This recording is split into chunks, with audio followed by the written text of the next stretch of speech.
आपको फिर से कोरोना वायरस का डर सता रहा है? क्या लॉकडाउन के वक्त घरों में कैद रहने वाले ख्याल आपको आ रहे हैं? और क्या फिर से बिंदास घूमने फिरने की आजादी छीनने की चिंता से आप परेशान हैं? तो जरा रुकिए और कोरोना वायरस की भारत में हुई दस्तक पर हमारा ये वीडियो जरूर देखिए। नमस्कार, मैं हूं अंकित और आप देख रहे हैं पंचायत। मैं इस वीडियो में आपको कोरोना के नए वेरिएंट और वो कितना खतरनाक है इसके बारे में सब कुछ बताऊंगा। दरअसल कोरोना वायरस का नाम सुनते ही तमाम भारतीयों को कंपकपी आ जाती है, क्योंकि हम सबने किसी न किसी अपने को इसी वजह से खोया है। मैं आपसे कोरोना की बात आज फिर कर रहा हूं, क्योंकि कोरोना भारत में एक बार फिर से आ गया है और इसके 250 से ज़्यादा मामले महाराष्ट्र, दिल्ली समेत अलग अलग राज्यों में डिटेक्ट किए जा चुके हैं। एक्सपर्ट्स के मुताबिक JN.1 वेरिएंट और उससे जुड़े LF7 और NB.1.8 वेरिएंट जो ओमिक्रॉन फैमिली से आते हैं, वही कोरोना केसेस में आए इस उछाल का कारण बन रहे हैं। भारत के स्वास्थ्य मंत्रालय ने कहा है कि पिछले कुछ हफ्ते में पूरे एशिया में कोविड-19 के मामलों में उछाल आया है। इसी बीच भारत में भी अब तक 257 मामले सामने आ चुके हैं। हालांकि कोरोना के खतरे को देखते हुए जोखिमों का आकलन करने की खातिर वायरस से निपटने के लिए तैयारियों का रिव्यू कर लिया गया है। सरकार सतर्क है और एक्टिव है ताकि हालात खराब न होने दिए जाएं। इस बार सबसे ज़्यादा मामलों की बात करें तो वो महाराष्ट्र में आए हैं। यहाँ कोरोना के एक्टिव मामलों में उछाल देखा गया है। महाराष्ट्र में पिछले एक हफ्ते में मामले 12 से बढ़कर 56 हो गए हैं।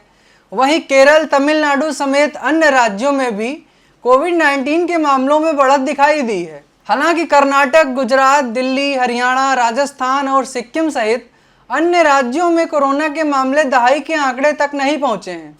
अब मैं आपको बता देता हूं कि भारत में कोरोना के 250 से ज़्यादा मामले आने के बाद केंद्र सरकार ने राज्यों को किन बातों का ध्यान रखने के लिए कहा है। दरअसल सरकार के मुताबिक भारत में कोरोना के लगभग सभी मामले गंभीर नहीं हैं। ऐसे मरीजों को अस्पताल में भर्ती होने की ज़रूरत भी नहीं है। अस्पतालों को सर्दी, जुकाम और फ्लू जैसी बीमारियों और इसके अलावा इन्फेक्शन से हुई सांस की बीमारी का बारीकी से निगरानी करने को कहा गया है। इसके मद्देनज़र सभी राज्यों को कोरोना को लेकर अलर्ट भी कर दिया गया है। स्वास्थ्य मंत्रालय के अधिकारियों का कहना है कि शुरुआती जानकारी जो मिल रही है उसके मुताबिक कोरोना के मामले ज़्यादातर हल्के हैं। डरने वाली कोई बात नहीं है, क्योंकि अभी तक किसी की हालत गंभीर होने या मौत का कोई केस सामने नहीं आया है। अब सवाल है, क्या कोरोना वायरस पूरे साउथ ईस्ट एशिया यानी म्यांमार से लेकर पापुआ न्यू गिनी तक फैल रहा है? तो इसका जवाब है नहीं, क्योंकि एशिया के दो सबसे बड़े शहरों हांगकांग और सिंगापुर में ही कोरोना के मामले बड़ी संख्या में मिले हैं। हालांकि हांगकांग के सेंटर फॉर हेल्थ प्रोटेक्शन के मुताबिक वायरस काफ़ी सक्रिय है, इसलिए हांगकांग और सिंगापुर, चीन और थाईलैंड में भी लोगों से नए बूस्टर टीके लगवाने की अपील की गई है। सिंगापुर के स्वास्थ्य मंत्रालय का मानना है कि कोरोना के मामलों में बढ़ोतरी का कारण लोगों के शरीर में इम्यूनिटी की कमी भी हो सकती है, लेकिन राहत की बात यह है कि इस बात का कोई संकेत अब तक नहीं मिला है कि कोरोना का जो वेरिएंट अभी फैल रहा है वो 2019 में फैले वेरिएंट जितना खतरनाक है, क्योंकि अभी वाला कोरोना का वेरिएंट तेजी से फैलने में सक्षम नहीं दिख रहा है। इसकी वजह से अभी तक कोई ज्यादा गंभीर मामले भी सामने नहीं आए हैं। अब आप कोरोना वायरस की हिस्ट्री भी जान लीजिए।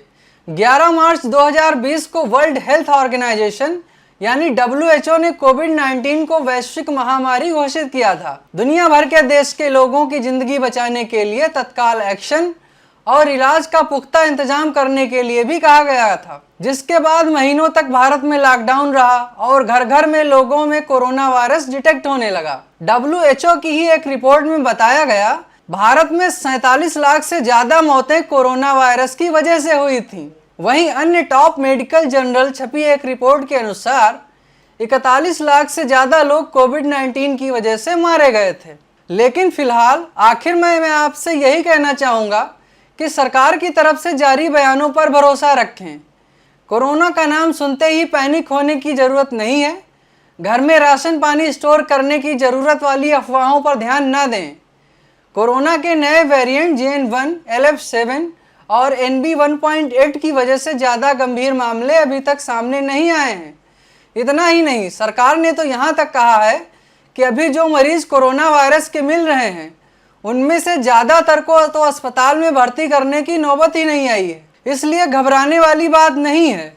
हाँ, अगर आपको सर्दी जुकाम के साथ सूखी खांसी, सिर दर्द, गले में खराश, बुखार और बहुत ज़्यादा थकावट आती है तो कोरोना वायरस का टेस्ट जरूर कराएं और उसका इलाज करें।